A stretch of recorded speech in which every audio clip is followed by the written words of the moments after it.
हाँ जी। तो फिर आज हम स्टार्ट करने जा रहे हैं राजस्थान पॉलिटी के बारे में।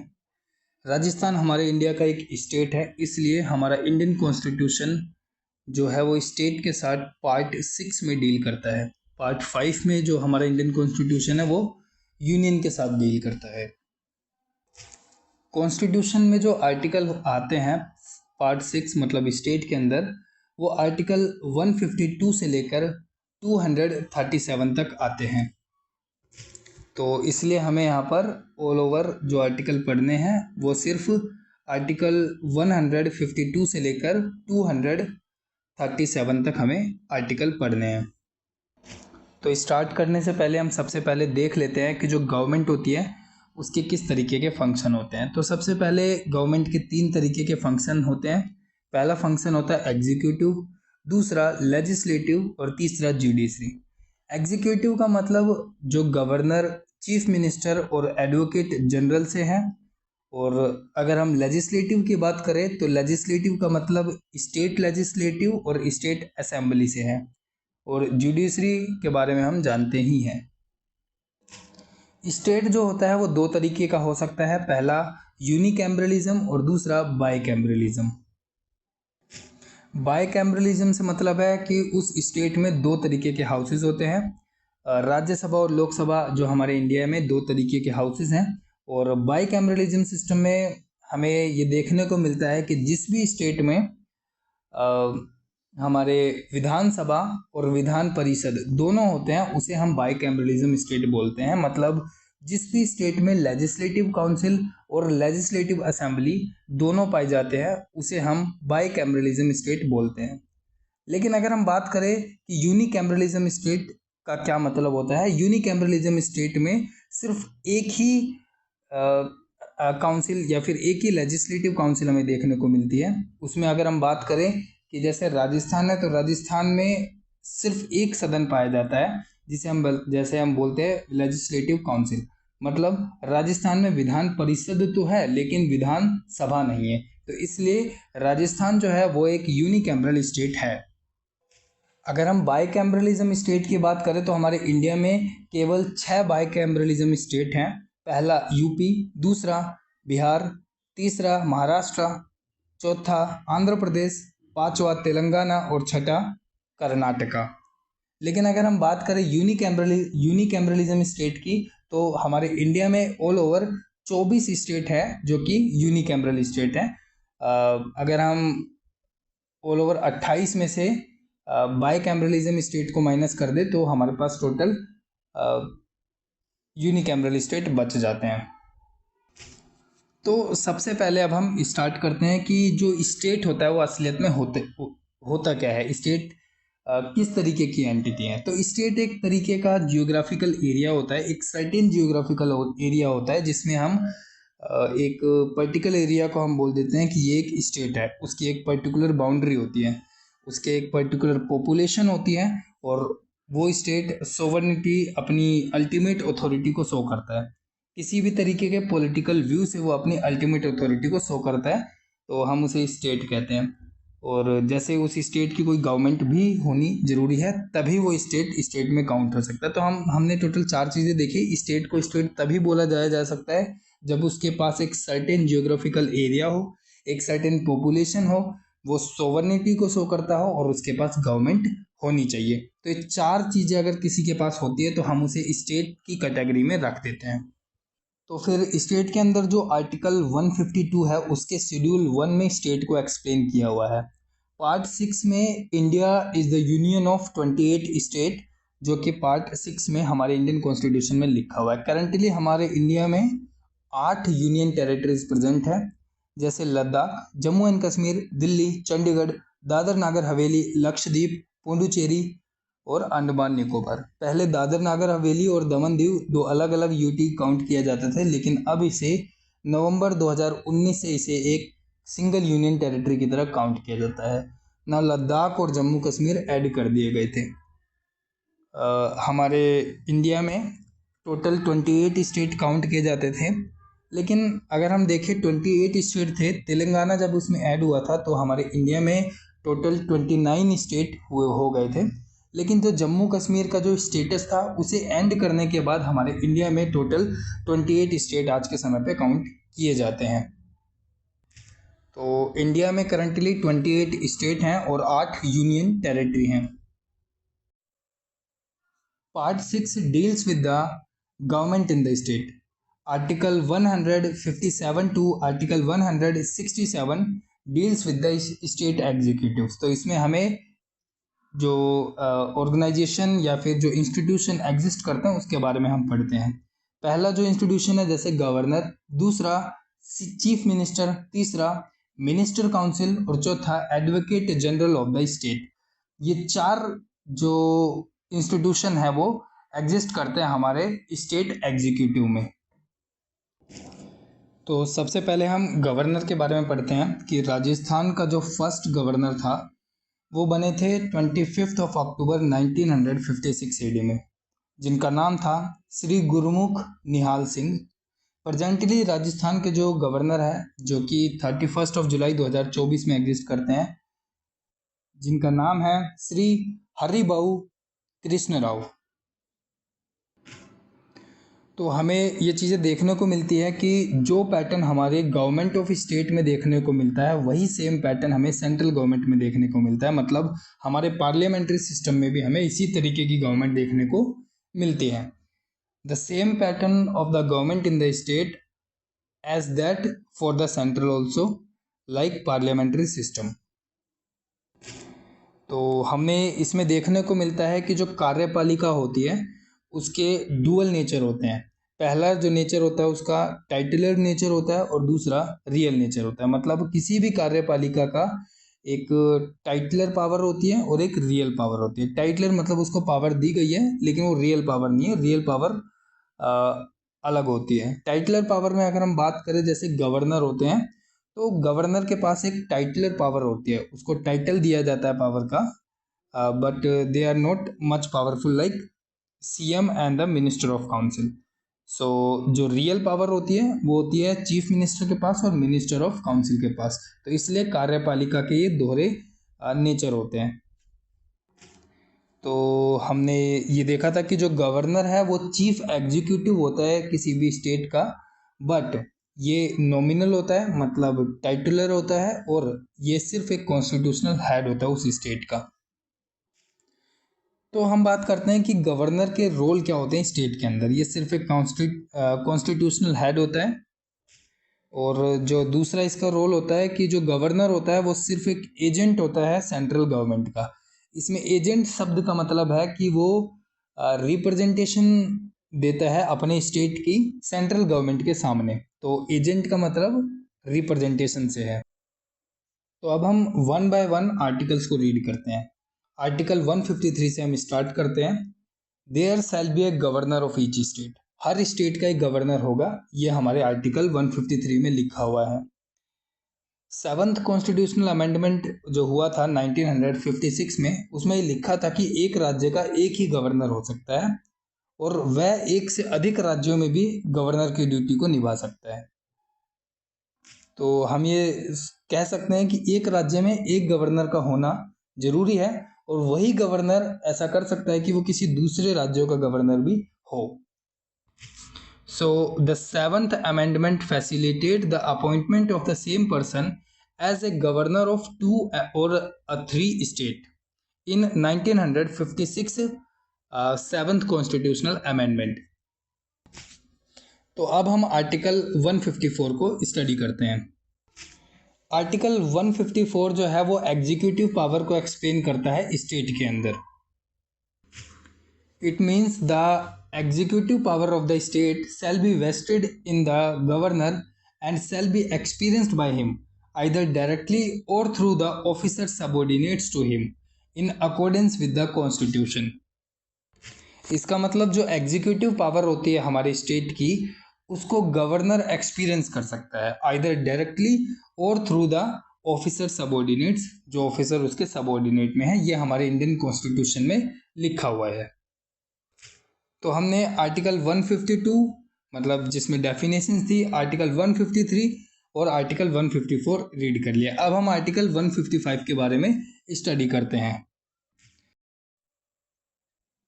ओके, तो अब हम बात करेंगे आर्टिकल 155 के बारे में। आर्टिकल 155 गवर्नर की अपॉइंटमेंट के बारे में बात करता है। इसमें governor appointed by the president on the advice of central minister council, इसके द्वारा हम गवर्नर को अपॉइंट करते हैं।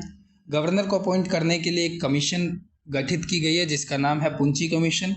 पुंची कमीशन में ऑल ओवर 5 मेंबर होते हैं, जिसमें पहले मेंबर प्रधानमंत्री होते हैं, दूसरे होम मिनिस्टर, तीसरे स्पीकर ऑफ लोकसभा, चौथे द स्पीकर ऑफ राज्यसभा और लास्ट मतलब fifth chief minister of the related state. ये पांचों मेंबर गवर्नर की अपॉइंटमेंट के लिए रेस्पॉन्सिबल होते हैं। तो हमने ये पढ़ा कि हमारे इंडिया में जो गवर्नर की जो पोस्ट होती है वो अपॉइंटेड होती है, इलेक्टेड नहीं होती। अपॉइंटेड जैसे जो कनाडा का मॉडल है, जो कि एक सेंट्रल गवर्नमेंट का मॉडल होता है जिसमें गवर्नर की इस पोस्ट को अपॉइंट किया जाता है, और इलेक्टेड मॉडल जो है वो यूएसए का मॉडल है जिसमें पब्लिक के वोटों के द्वारा अपने मिनिस्टर और गवर्नर को इलेक्ट किया जाता है। तो अपॉइंटेड मॉडल कनाडा से है और इलेक्टेड मॉडल यूएसए का है। So the governor of the state shall be appointed by the president bye warrant under his hand and seal. इसी बात की जो इंटरप्रिटेशन के लिए सुप्रीम कोर्ट ने 1979 की जजमेंट में ये कहा था, governor is not a employ of the government. तो इन्होंने बोला था कि जो गवर्नर है वो गवर्नमेंट के एम्प्लॉयज़ नहीं काउंट किए जाते। गवर्नर जो होते हैं वो एक कॉन्स्टिट्यूशनल पोस्ट है और ये कॉन्स्टिट्यूशन का एक हिस्सा है।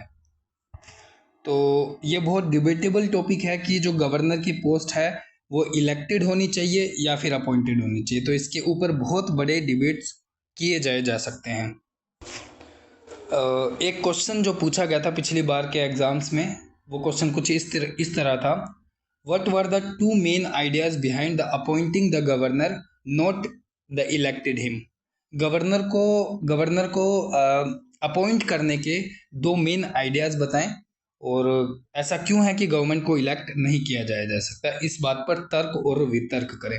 इस चीज़ को लेकर बहुत सारे आर्ग्यूमेंट होते आए हैं बहुत समय से कि जो गवर्नर है वो सेंट्रल गवर्नमेंट के एजेंट की तरह वर्क करते हैं, तो वो स्टेट के एक्शन की तरफ टिल्टेड थोड़े कम दिखाई देते हैं। इस तरीके के आरोप जो उस स्टेट की गवर्नमेंट होती है वो गवर्नर पर लगाती रहती है। ओके, तो आर्टिकल 155 के बाद हम पढ़ने जा रहे हैं आर्टिकल 156, जो कि टर्म ऑफ ऑफिस की बात करता है गवर्नर की, मतलब the term of office of governor की ये बात करता है। ये जो टर्म होता है ऑफिस का ये 5 साल के लिए होता है और governor shall hold the office during the pleasure of the president. और इसमें जो गवर्नर है अगर उसे रिज़ाइन देना है तो वो अपने रेजिग्नेशन प्रेसिडेंट के ऑफिस में सेंड करता है। और इसी आर्टिकल 156 में लिखा है कि गवर्नमेंट अपने ऑफिस को 5 साल के बाद भी होल्ड कर सकता है जब तक उस स्टेट का कोई सक्सेसर अज्यूम होकर नहीं आता है। और इस आर्टिकल में ये भी लिखा है कि जो प्रेसिडेंट होता है वो किसी भी प्रोविजंस में ये मानता है कि जो गवर्नर है वो इस स्टेट के लिए फिट और फिक्स नहीं है, तो at any situation at any time वो इस पोजीशन से उसको डिस्चार्ज कर सकता है किसी भी कॉन्टीजेंसी से। और इसमें यह भी लिखा है कि governor can be transfer to another state during the remaining term. उसके रिमेनिंग टर्म में गवर्नर को किसी भी स्टेट में अपॉइंट किया जा सकता है और ट्रांसफ़र किया जा सकता है।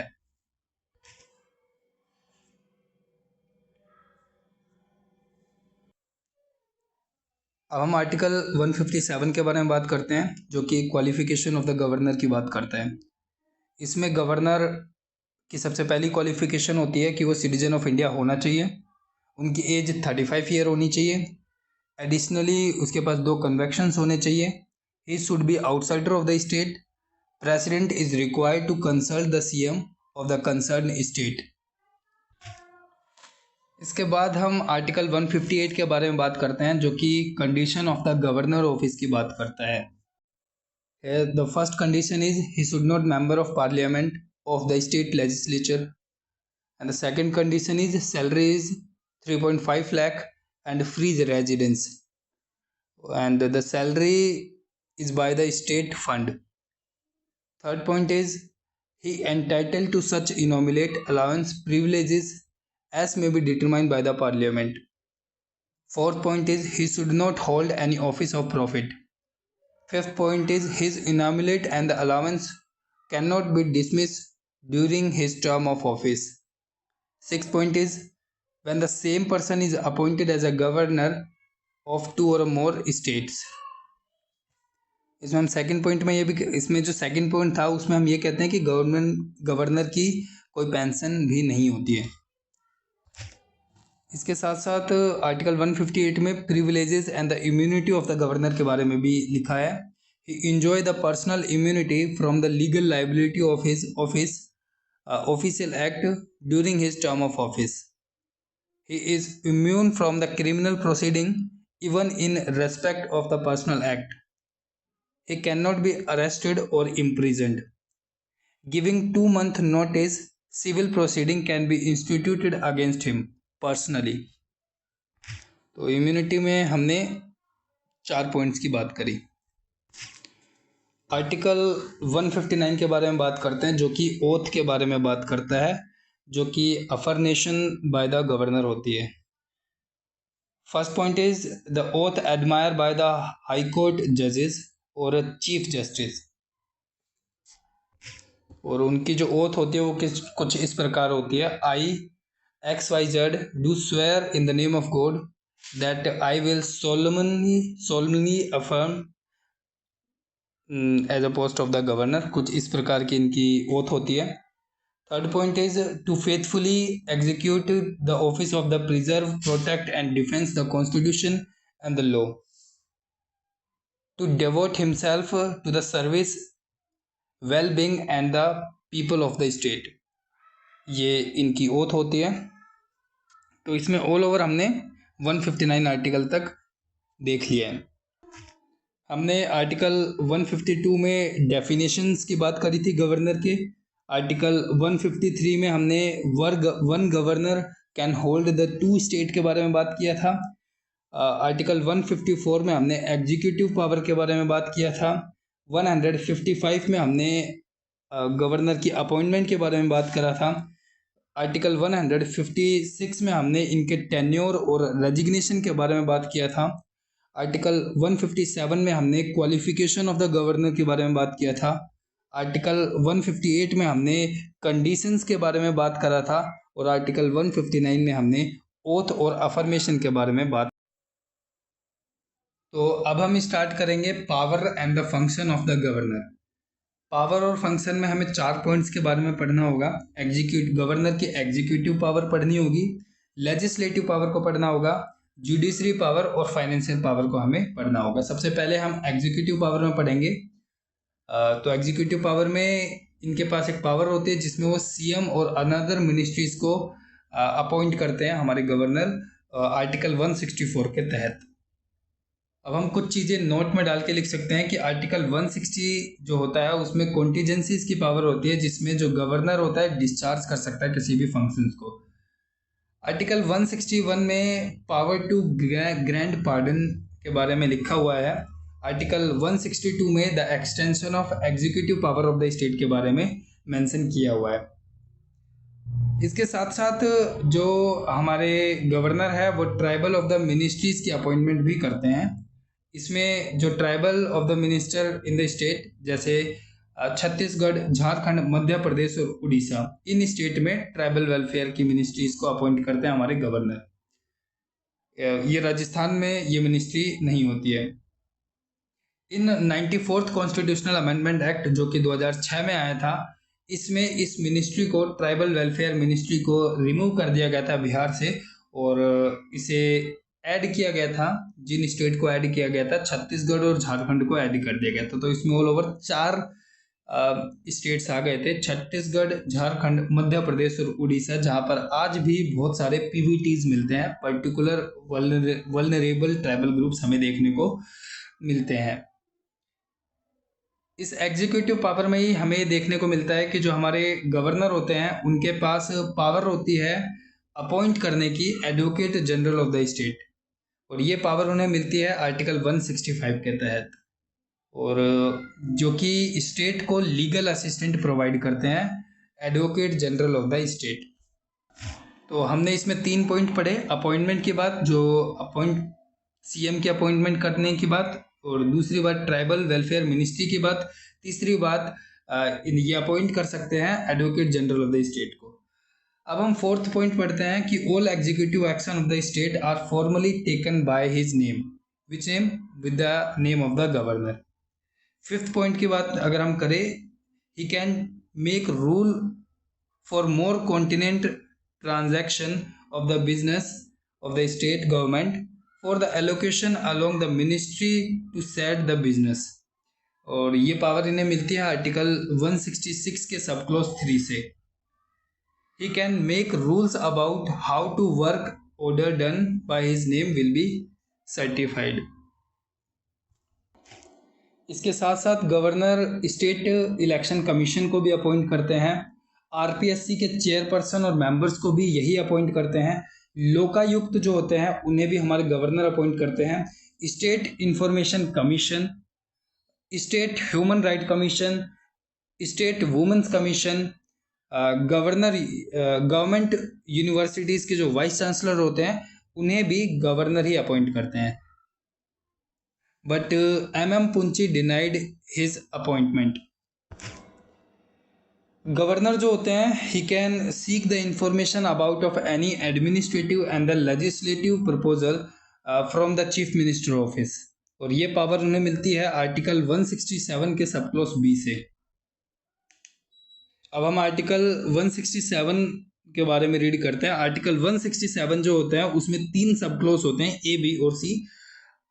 आर्टिकल 167 के सब क्लॉज ए में inform the governor of the by the CM, मतलब गवर्नर को इन्फॉर्म करना चाहिए सीएम के द्वारा, और अगर गवर्नर मतलब सीएम ऑफिस गवर्नर को इन्फॉर्म नहीं करते हैं तो जो गवर्नर है वो अपने आप इंफॉर्मेशन सीख कर सकते हैं।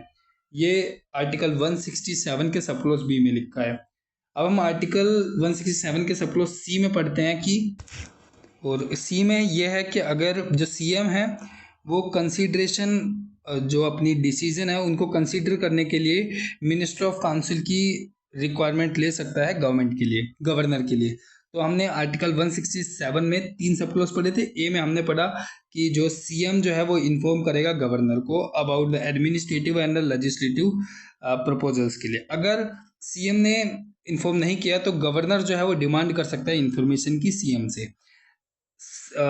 आर्टिकल 167 के सब क्लॉज सी में ये लिखा है कि सीएम इन्फॉर्म करने से पहले अपने डिसीजंस को मिनिस्टर ऑफ काउंसिल में डिसीजन ले सकता है, अगर गवर्नर ने डिमांड की है कि हमें इंफॉर्मेशन चाहिए। इसके साथ साथ जो गवर्नर होते हैं he can recommend the imposition of the constitutional emergency of the state to the president, जो कि इन्हें पावर देता है आर्टिकल 356 से। Executive power of the governor के बाद अब हम legislative power of the governor के बारे में पढ़ेंगे। आर्टिकल 168 के तहत जो स्टेट लेजिस्लेचर होता है उसमें 3 इंस्टीट्यूशन होते हैं। पहला गवर्नर, दूसरा विधान परिषद जिसे हम लेजिस्लेटिव काउंसिल कहते हैं, और तीसरा विधानसभा जिसे हम लेजिस्लेटिव असेंबली कहते हैं। जिस तरह स्टेट लेजिस्लेचर में ये हायरार्की है, सेम उसी तरीके से यही हायरार्की पार्लियामेंट हाउस में हमें देखने को मिलती है। जैसे आर्टिकल 79 के तहत पहला जो इंस्टीट्यूशन होता है जिसे हम प्रेसिडेंट बोलते हैं, दूसरा राज्यसभा और तीसरा लोकसभा, इन तीनों के कॉम्बिनेशन से पार्लियामेंट हाउस बनता है। तो अब हम 1 by 1 legislative power of the governor के बारे में पढ़ेंगे। ए पॉइंट की अगर हम बात करें, गवर्नर कैन समन और prorogue the state legislature and dissolve the legislative assembly, जो गवर्नर को पावर मिलती है आर्टिकल 174 से। गवर्नर के पास ये राइट होता है कि वो किसी भी प्रॉब्लम को एड्रेस करे और उस मैसेज को सेंड करे हाउस के पास। ये पावर उन्हें आर्टिकल 175 के तहत मिलती है। इसी बी में the right of governor to address and send the message to the house, जो कि आर्टिकल 175 में मेंशन है। सी पॉइंट की बात करें, the special address by the governor, जो कि पावर देता है इन्हें आर्टिकल 176 के तहत। डी पॉइंट में he can appoint any member of the state legislative assembly to preside over its proceeding when the office of the both speaker and the deputy speakers fall vacant। यानी absent speaker पर जो house की जिम्मेदारी होती है, या मतलब अगर हाउस वेकेंट है तो गवर्नर की रेस्पॉन्सिबिलिटी होती है कि सभा चलती रहे, या अगर वो चाहे तो सभा को समन या फिर प्रोरोग्यू कर सकते हैं या डिसॉल्व कर सकते हैं लेजिस्लेटिव असेंबली को। अगर हम स्टेट लेजिस्लेचर में देखें तो दो डिवीज़न देखने को हमें मिलता है। पहला स्टेट काउंसिल और दूसरा स्टेट असेंबली। स्टेट काउंसिल में दो मेंबर्स होते हैं, पहला चेयरपर्सन और दूसरा वाइस चेयरपर्सन, मतलब सभापति और उपसभापति। वहीं विधानसभा मतलब स्टेट असेंबली में दो मेंबर्स होते हैं, पहला स्पीकर और दूसरा डेप्यूटी स्पीकर, पहला अध्यक्ष और दूसरा उपाध्यक्ष। ई पॉइंट की अगर हम बात करें, governor can nominate 1/6 of the member of the state legislative council.